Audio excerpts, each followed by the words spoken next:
72,000 नाड़ियों का गुप्त रहस्य भारतीय योग और तंत्र परंपरा का एक अत्यंत गूढ़ और आकर्षक विषय है, जिसका उल्लेख विशेष रूप से और जैसे ग्रंथों में मिलता है। इन ग्रंथों के अनुसार मनुष्य का शरीर केवल मांस, रक्त और हड्डियों का ढांचा नहीं है, बल्कि उसके भीतर एक सूक्ष्म ऊर्जा तंत्र भी कार्य करता है, जिसे नाड़ी प्रणाली कहा जाता है। नाड़ी शब्द का अर्थ है ऊर्जा के प्रवाह का मार्ग। यह कोई भौतिक नस नहीं, बल्कि एक सूक्ष्म चैनल है, जिसके माध्यम से प्राण ऊर्जा पूरे शरीर में प्रवाहित होती है। कहा जाता है कि ऐसी 72,000 नाड़ियां हैं जो पूरे शरीर में जाल की तरह फैली हुई हैं और हमारे शारीरिक, मानसिक तथा आध्यात्मिक संतुलन को नियंत्रित करती हैं। मानव शरीर में ऊर्जा के असंख्य मार्ग हैं। आधुनिक विज्ञान अभी तक इन नाड़ियों को भौतिक रूप में नहीं पहचान पाया है, लेकिन यह मानता है कि शरीर में एक जटिल न्यूरोलॉजिकल और बायो इलेक्ट्रिक सिस्टम मौजूद है, जो संकेतों और ऊर्जा का संचार करता है। योग शास्त्र इसी प्रणाली को सूक्ष्म स्तर पर नाड़ियों के रूप में वर्णित करता है। इस प्रकार नाड़ी प्रणाली को हम वैज्ञानिक भाषा में शरीर के ऊर्जा और सूचना संचार तंत्र के रूप में समझ सकते हैं। इन 72,000 नाड़ियों में से 3 नाड़ियाँ सबसे महत्वपूर्ण मानी जाती हैं: इड़ा, पिंगला और सुषुम्ना। इड़ा नाड़ी चंद्र ऊर्जा से जुड़ी होती है और यह शीतलता, शांति तथा मन से संबंधित होती है। पिंगला नाड़ी सूर्य ऊर्जा का प्रतिनिधित्व करती है और यह सक्रियता, ऊर्जा तथा शरीर से जुड़ी होती है। सुषुम्ना नाड़ी इन दोनों के बीच स्थित होती है और यह आध्यात्मिक जागरण का मार्ग मानी जाती है। जब इड़ा और पिंगला संतुलित होती है, तब सुषुम्ना सक्रिय होती है और यही स्थिति ध्यान, समाधि तथा कुंडलिनी जागरण के लिए आवश्यक मानी जाती है। यदि हम इसे तर्कपूर्ण ढंग से समझें तो यह संतुलन वास्तव में हमारे मस्तिष्क के दोनों हिस्सों, लेफ्ट ब्रेन और राइट ब्रेन के संतुलन जैसा ही है। जब व्यक्ति अत्यधिक सक्रिय या अत्यधिक निष्क्रिय होता है तो उसका मानसिक और शारीरिक संतुलन बिगड़ जाता है, लेकिन जब दोनों अवस्थाएं संतुलित होती हैं तब व्यक्ति अधिक केंद्रित, शांत और जागरूक बनता है। योग शास्त्र इसी संतुलन को नाड़ियों के संतुलन के रूप में प्रस्तुत करता है।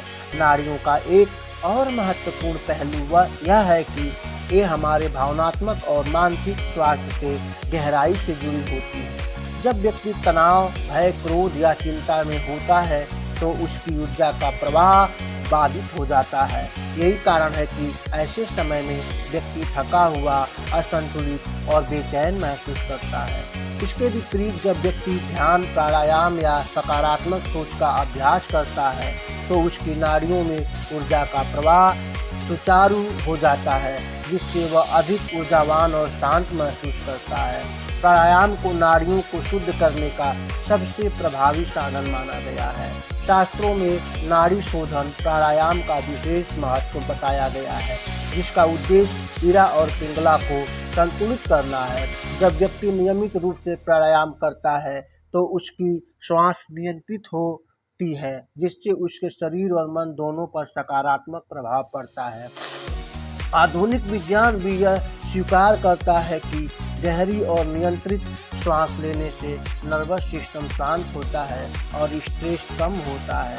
कुंडलिनी जागरण का संबंध भी नाड़ियों से ही है। कहा जाता है कि कुंडलिनी ऊर्जा मूलाधार चक्र में सुप्त अवस्था में रहती है और जब साधक साधना के माध्यम से अपनी नाड़ियों को शुद्ध और संतुलित कर लेता है, तब यह ऊर्जा सुषुम्ना नाड़ी के माध्यम से ऊपर उठती है। यह प्रक्रिया व्यक्ति को उच्च चेतन और आत्मज्ञान की ओर ले जाती है। हालांकि इसे केवल आध्यात्मिक अनुभव के रूप में ही समझना चाहिए, न कि किसी भौतिक घटना के रूप में। तर्कपूर्ण दृष्टिकोण से 72,000 नाड़ियों का सिद्धांत हमें यह सिखाता है कि हमारा शरीर एक अत्यंत जटिल और सूक्ष्म ऊर्जा प्रणाली है। इसे केवल भौतिक स्तर पर नहीं समझा जा सकता है।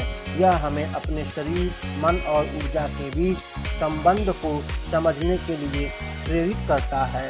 चाहे हम इसे यौगिक भाषा में नाड़ी कहें या वैज्ञानिक भाषा में एनर्जी पाथवे, इसका मूल उद्देश्य एक ही है: मानव जीवन को संतुलित, स्वस्थ और जागरूक बनाना। अंततः 72,000 नाड़ियों का रहस्य कोई चमत्कारिक या अंधविश्वासी अवधारणा नहीं है, बल्कि यह एक गहरी अनुभवजन्य सच्चाई है जो हमें अपने भीतर की ऊर्जा को समझने और उसे सही दिशा में उपयोग करने की प्रेरणा देती है।